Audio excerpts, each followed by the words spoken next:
Jika politik uang masih jadi alat berkuasa, jangan bicara tentang kemerdekaan.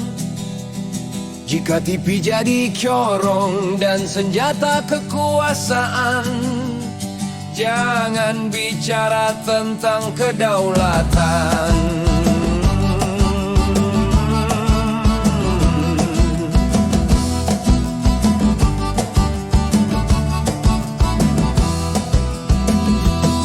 Jika pesta meriah merdeka hanya ada di istana, jangan bicara tentang kemanusiaan. Dan jika kibaran sang saka hanya sepelupuk mata, jangan bicara tentang arti merdeka. Katanya merdeka, katanya rakyat berdaulat, nyatanya uang angkat siapa yang berkuasa.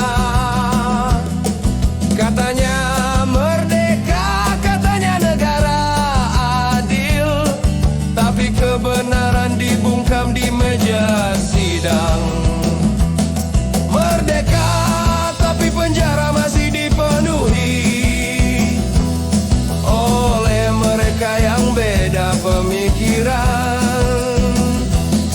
Merdeka, tapi mengkritik dan bersuara malah dibungkam dan dipenjara.